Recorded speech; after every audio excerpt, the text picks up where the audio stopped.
Joyce and John, could you take examples from other presidencies, other campaigns that illustrate storytelling, effective storytelling by a president?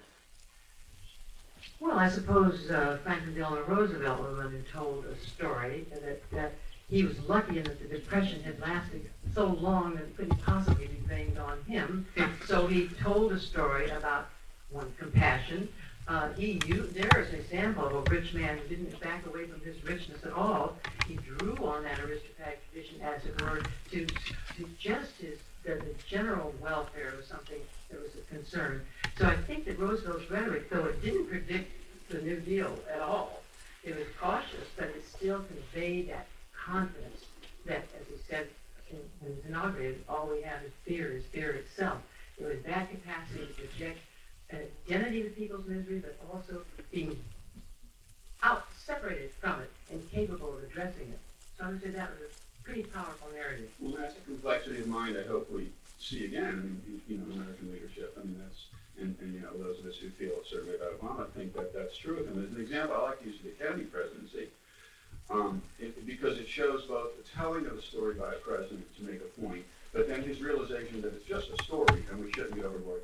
When Kennedy was introducing a certain new missile program, a bomb delivering system, the United Council of Churches and Jews and Christians, there's a leadership council of religious leaders who were opposed to it. They carried the banner of the anti-military movement in those days. And they came to him and they told him, we're in the Oval Office, and they said, look, we're united in feeling this is a dangerous escalation of the Cold War military face down. And we just wanted you to know about our opposition to it. And Kennedy said, well, let me tell you why I think it's actually a kind of a peacemaker. And he gave his story of why this was this is an Arthur's Ledger anecdote. And he gave his version of why this weapon was necessary. Very persuasively, if you know anything about Kennedy, those words mean something. They listened and they understood that this might actually bring world peace if the story held water. And they said, well, maybe we ought to back off on our opposition till we look. And he said, oh, no, don't do that.